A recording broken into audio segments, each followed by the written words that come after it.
And the split continues over the case of same-sex marriage in the United Methodist Church. RT's Natasha Sweet continues her coverage of this story and talks with those who have differing opinions on the subject. According to the Methodist Church's Book of Discipline, this rainbow flag is an act of defiance. But when it comes to what the Bible says, many Christians differ when it comes to gay marriage. A proposal within the United Methodist Church has been made to split the denomination over what it's calling fundamental differences over gay marriage. The Methodists have been fighting for 48 years over the words homosexuality is not compatible with Christian teaching, which have been in our Book of Discipline that long. Reverend Denise Barnes, a self-proclaimed lesbian, says the goal of splitting the church would ultimately change the church's Book of Discipline. If those against gay marriage, known as traditionalists, broke away, then the language against homosexuality would be taken out of the Book of Discipline altogether. But even outside of the Methodist denomination, Christians in general seem to disagree about homosexuality. Jesus' one commandment was love everybody, love your neighbor as yourself. We're all sinful. And while there's no question Jesus commands everyone to love God with all their heart and to love your neighbor as yourself, Ruben Carles, senior pastor of the Coastlands Church, says we can't pick and choose what we want to hear from the scriptures. What Jesus does, he sets the foundation of how does God view sexuality? How does God view marriage? You know how he views it? Male and female. Carles says the Bible not only emphasizes marriage being between a man and a woman, but Jesus quoting loving your neighbor as yourself is in the same book of the Old Testament that calls homosexuality a sin. And it's just so funny because Leviticus chapter 18 and 20, it's an abomination as far as homosexuality. But the thing is this, you hear a lot of pastors who talk about, you know, we should love our brothers, we should love our neighbors, right? Mm-hmm. Where does that chapter come from? Where does that verse come from? Love your neighbor as yourself. You know where it comes from? Leviticus chapter 19. But Barnes questions why some focus on homosexuality. Even if you regard homosexuality as a sin, which I don't, there's no sin that's greater than any other. So why exclude a bunch of people just because of one perceived sin when, you know, everybody is sinful? Carles points to the first book of Romans in the New Testament. He says the Apostle Paul makes a clear distinction between being forgiven for past sins and normalizing them on a daily basis. So notice the sequence of what God does. He gives them over.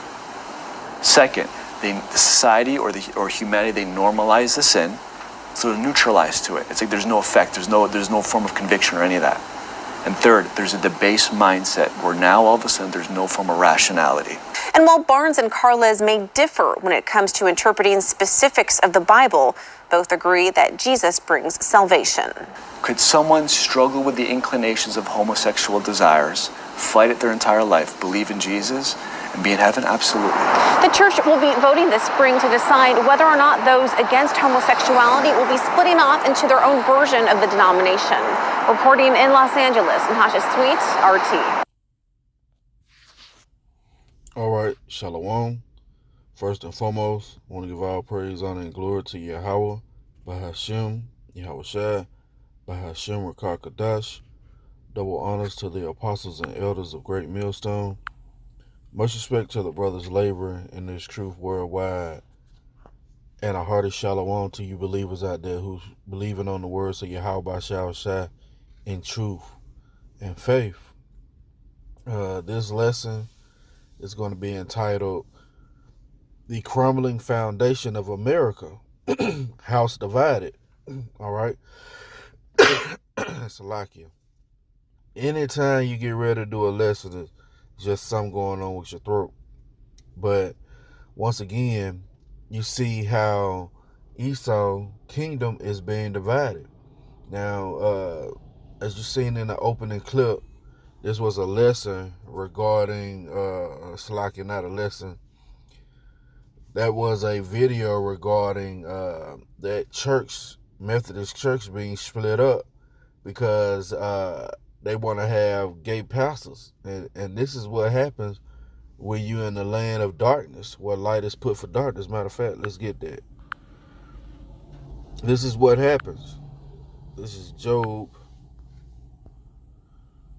chapter 10. I'm going to start at 21. Before I go, whence I shall not return, even to the land of darkness and the shadow of death. And you got spiritual eyes to see. That's Job talking about the reincarnation, where he knows he's going to be in this land of darkness, right?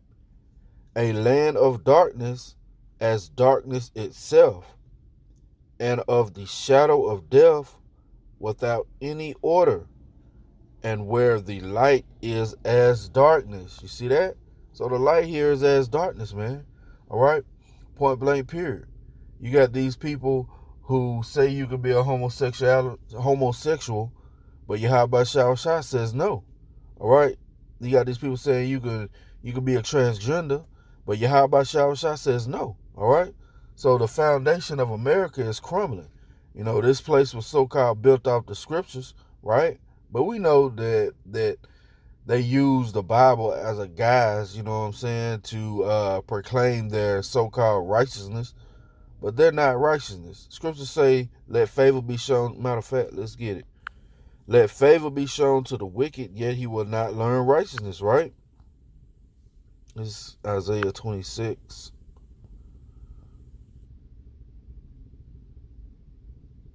And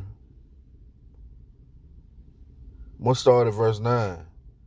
With my soul I have desired thee in the night. Yeah, we're in the night right now. Yea, with my spirit within me, I will seek thee early. And we seeking thee, how about shall early? And when thy judgments are in the earth, the inhabitants of the world will learn righteousness. Yeah, when all this destruction comes down, then the inhabitants of the earth are going to learn righteousness. Under who? The Israelites, all right? And this is the point. Verse 10. Let favor be showed to the wicked, yet will he not learn righteousness. In the land of uprightness will he deal unjustly, and will not behold the majesty of the Lord, Yahweh Shah. Yeah. In our land, they have something called Pink City, man. The world's largest gay parade, man. All right? So favor has been shown to the wicked. How? Because they had our book. All right? But they cast the instruction behind them. And this is a part of their house being divided. Matter of fact, let's get that. They cast the words of Yahweh Shah behind them, man. All right? They make their own laws and say you can be whatever you want to be. All right? This is Psalms chapter 50 and verse 16.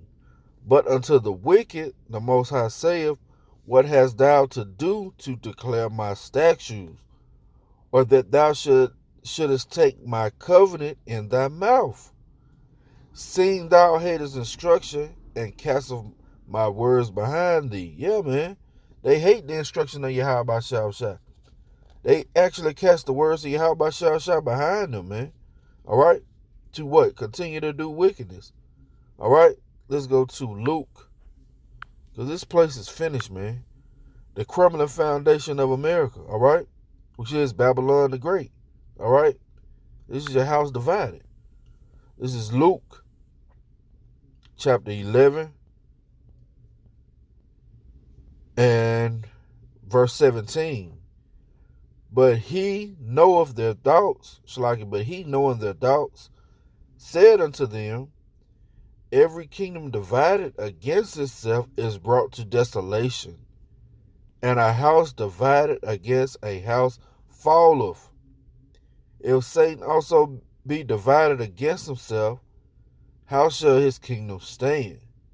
Because yea, that I cast out devils, but because ye say I cast out devils through Beelzebub. Yeah. So you got your wicked Pharisees and Sadducees saying Yahweh Shah was casting out devils, and he was of the devil. But that don't work, man. All right? Plainly saying, the point is, house divided against itself cannot stand. All right? You read about that in Daniel, right? The miry clay and iron, matter of fact.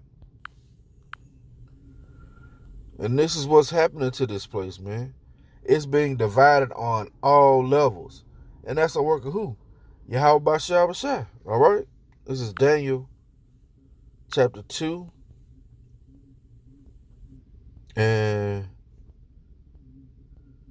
verse 41. And whereas thou sawest the feet and toes, part of the potter's clay and part of iron, the kingdom shall be divided. There shall be in it the strength of the iron, for as much as thou sawest the iron mixed with miry clay. And once again, Yahweh Shah is dividing this place on all levels. All right? You got your EU divided against itself. All right? You got your NATO being divided against itself. Why? Because it's the work of Yahweh Shah. All right? And on the microcosm, you got America, which is Babylon the Great, being divided against itself. All right? Let's go to the book of Matthew. Let's get another precept. 12 and 25. And Yahushua knew their thoughts and said unto them, every kingdom divided against itself is brought to desolation. Every city or every house divided against itself shall not stand. See that? Oh, it's not going to stand, man. This place is on its last leg. It's proverbial last leg, all right? Let's go to Isaiah. Like I said, this thing has been prophesied, man. All right? Isaiah 19. Start at verse 1. The burden of Egypt, behold, the Lord Yahweh shall rideth upon a swift cloud. Right? What is this Egypt? This Egypt is symbolic for America, all right? This is spiritual Egypt, spiritual Sodom, all right? That's why you see wickedness increasingly on this place, man, all right? Let's read this again. The burden of Egypt, behold, the Lord Yahweh shall rideth upon a swift cloud, and shall come into Egypt, and the idols of Egypt shall be moved at his presence, and the heart of Egypt shall melt in the midst of it. And I will set the Egyptians, right, against the Egyptians, and they shall fight every one against his brother, and every one against his neighbor, city against city, and kingdom against kingdom. You see that? So this place is finished, man. And it's the work of Yahweh Shah. All right? That's going to be it for the lesson. Lord willing, it's been edifying. I want to give all praise, honor, and glory to Yahweh, Bahashem, Yahweh Shai, Bahashem, Rakakadash. Double honors to the apostles and elders of Great Millstone. Much respect to the brothers laboring in this truth worldwide. And a hearty shalom to you believers out there who's believing on the words of Yahweh, Bahashem, Yahweh Shai, in truth and sincerity. Till the next time, I say shalom.